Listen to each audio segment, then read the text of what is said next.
Hi friends, I hope everyone's doing well. This video is a continuation of my last one where I explored creating messy painted layers in my sketchbook. I'll link that video in the description area if you haven't watched it and want to take a look. As I mentioned in that video, I like working in a style that's outside my comfort zone from time to time. This practice helps me to grow as an artist. I want to take it a step further. I'm going to use this sketch as an inspiration for a larger mixed media collage. Instead of working in a sketchbook, art journal, or a piece of paper, which would be the safe or comfortable way to create, I'll be working in this 12-inch square stretched canvas. I'm keeping the sketchbook open to this page to use as a guide. I'll keep it on the table, but off camera, because I don't have a lot of space in this area. Let me put it aside so we can go over the supplies. The papers I pulled represent some of the painted elements from the original sketch. I didn't pull out too many papers since I want it to be a mixed media collage that uses paint as well. Not sure how many papers I'm going to be using, but I do want to have options. Also, I brought out text ephemera because the original sketch was painted on text pages in an altered book. I want to represent that in this new artwork, even though most of it will probably be covered. I think it's an important layer since some of the text may show through. Besides ephemera, I brought out the paint that I used in the original sketch. I may not use all of these colors, but I want to have them out for easy access.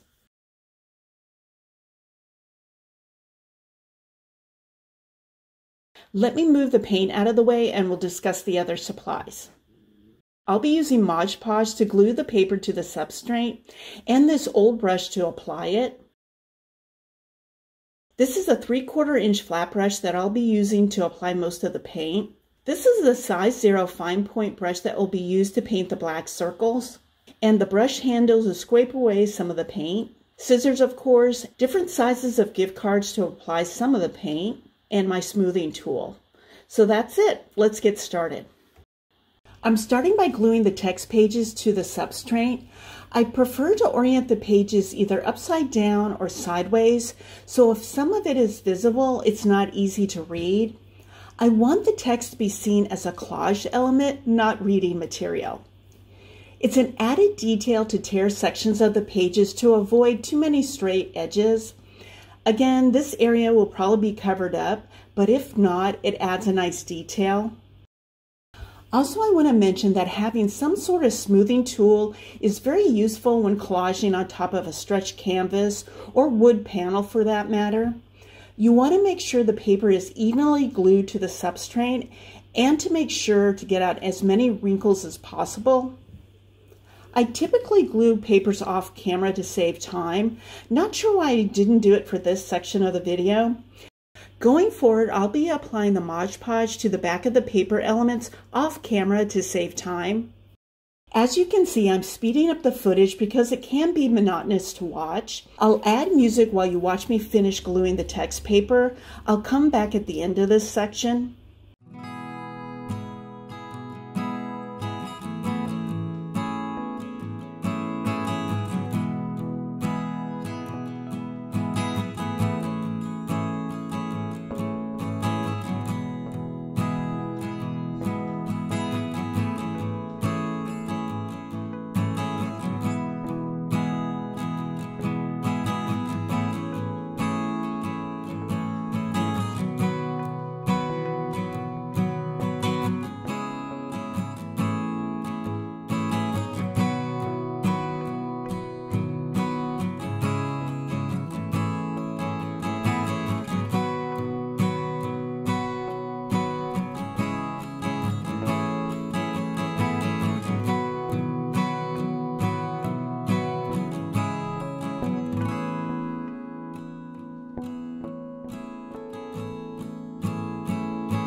Now that the canvas is completely covered with text pages, I'm going to let this layer completely dry before the next step, which is painting over it with gray paint. I prefer to let it air dry because I'm concerned that using a hair dryer may cause the paper to warp. I don't remember what color gray paint I used on the original painted spread, so I brought out this paper artsy paint in Elephant. It's a good neutral gray, so that's why I chose it. I'm trying to replicate as close as possible the painted pattern from the original spread. It's not an even paint layer. It has a variety of thick and thin areas that I think are interesting. Again, most of it will be covered, but I think it's an important step.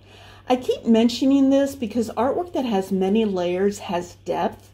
This is one thing that I want to have in my artwork that I think may be missing in some of my pieces. I'm going to let this paint layer air dry, then we'll get started on collaging on top of it. I'm starting with the largest collage element, which is the orange one. This will be placed horizontally. I'm tearing the paper because I don't want any straight edges that may be harder to soften with paint. I'll be tearing all the paper elements for this reason. In the original sketch, the orange painted element was partly on the left and right pages of the spread. I'm making sure this element is large enough to cover the area on the canvas. I'd rather have it too big than too small. I can come in with paint to modify the shape if needed. When I'm using the smoothing tool, I'm taking the time to make sure the paper is secure to the canvas. I'm using a heavier pressure than I would if it was a thin paper substrate. The painted paper was made by monoprinting on 80-pound paper. The likelihood that the paper will wrinkle is low, but I'm still being mindful of making sure it's smooth. This deep green paper will be used in the same way as it was in the sketch as one of the dark values. I'm using it for 3 elements. Like I did with the orange element, I'm tearing the paper slightly larger.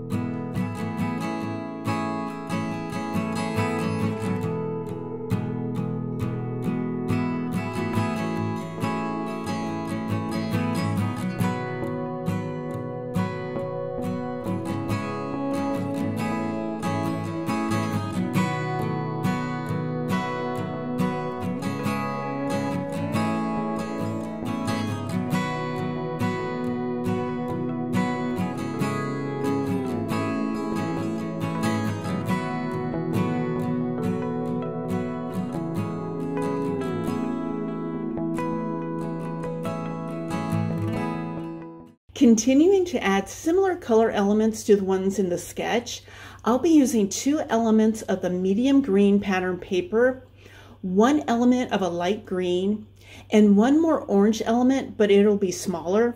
There'll be a trio of medium green, light green, and orange elements in the upper left area of the substrate.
This is all the paper elements that will be on the collage.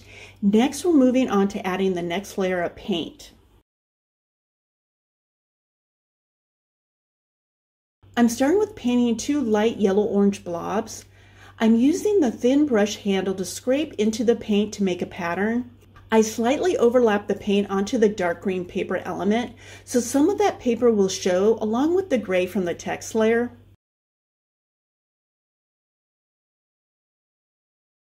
You can see the dark green, gray, and orange element underneath this paint blob. To get this look, make sure there's a lot of paint on the surface. I mixed orange paint into the off-white paint to mimic the color from the sketch. In the original, I accidentally got some of the wet orange paint mixed in with the off-white. I like that color, so I want to reproduce it for this mixed media collage.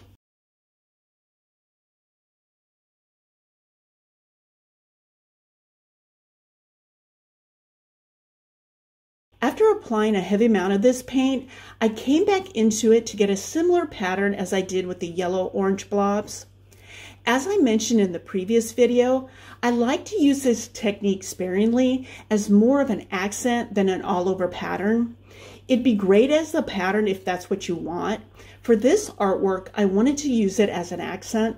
I realized that after I put some of the light blue paint on the palette that it was the wrong color.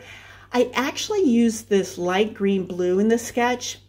I could have used the light blue, but I think the greenish blue is a better color for this artwork. There aren't any blue elements being used, and I don't want to introduce a new color. It would make the design too busy. There are green elements already on the canvas, so that's why the greenish blue paint is a better choice. Before painting the green-blue areas, I decided to add off-white paint layer first, since some of the green-blue paint will be applied on top or near it.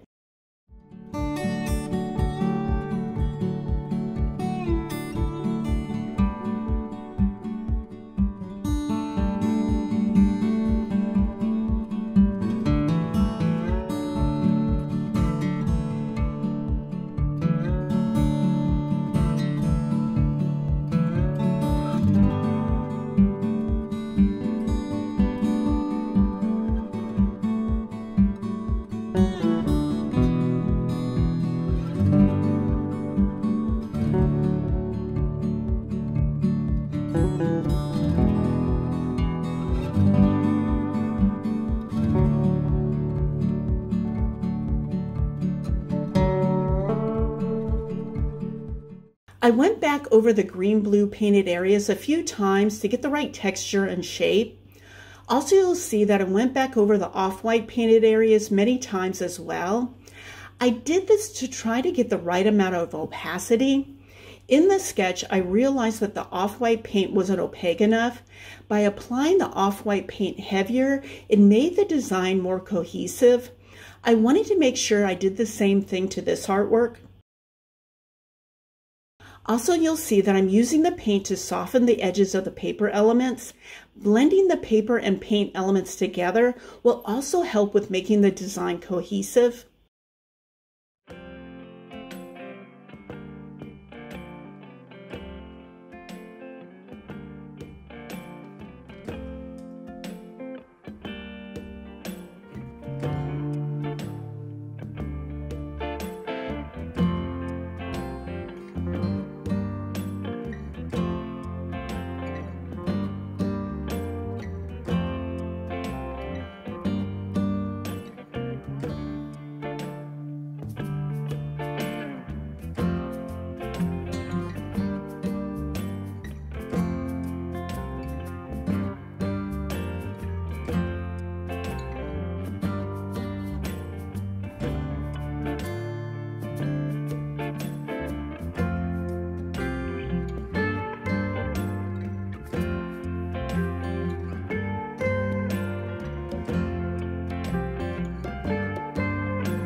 I'll let this paint layer dry completely because the next step will be applying the paint with the gift cards. I didn't want that paint to blend in with the paint that's underneath it. I'm starting with applying the medium green paint with this gift card. I find it best to have a light hand when applying paint with a gift card. You don't have complete control over the placement of the paint with this technique. It's better to build up thinly applied paint in multiple layers.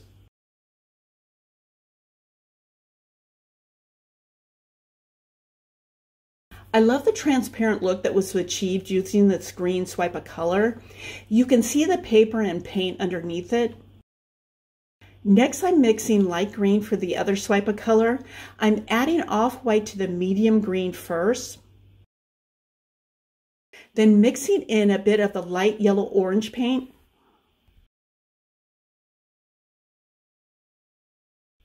I learned this mixing method of testing a paint color on a piece of paper at art school. You can get an idea of the color before painting the surface. It may dry a bit differently. Let it dry completely if you need to make an exact color match. For this artwork, it doesn't have to be an exact light green color, just lighter green than the medium green that's already on the canvas. It took me 5 attempts to get the right color.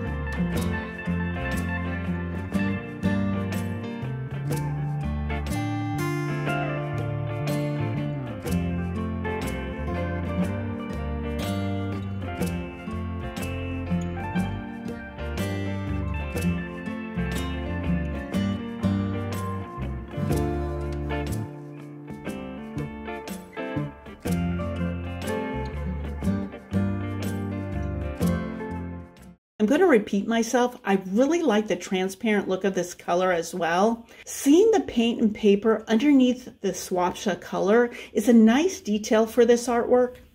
More of the off-white paint is being applied to fine-tune the opacity. I want to make sure the colored papers and the other painted elements stand out and that there's a cohesive design. Also, there are a few more steps for this collage, and I want to make sure the off-white layer is where I want it to be before moving on to those steps.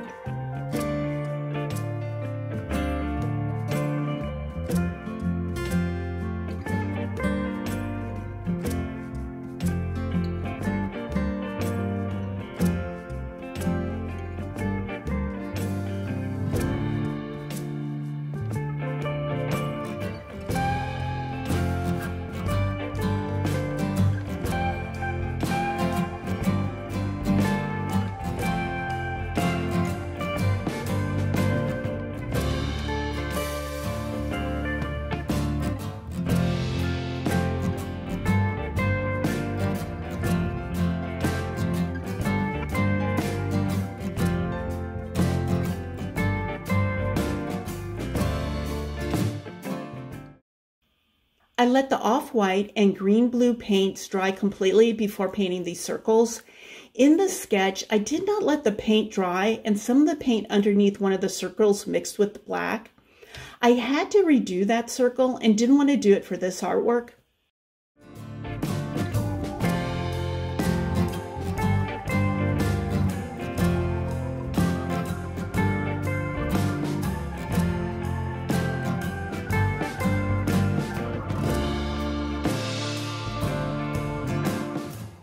The final step is to apply black paint with a gift card.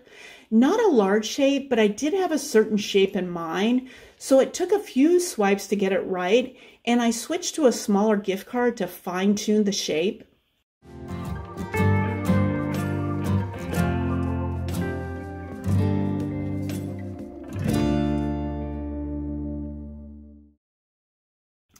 A reminder of what the original sketch looks like. And here's the finished mixed media collage. It's not an exact duplicate, but it's close. I wanted the final artwork to be inspired by the sketch, so it didn't have to be an exact duplicate. I'm happy with the way it turned out. It's outside my comfort zone, but I'd like to explore this style of mixed media collage further. It'll be added to my list of styles that I want to explore in my art practice. I hope you enjoyed this video. Let me know if you have any questions. Thank you for taking time out of your day to watch it. Take care.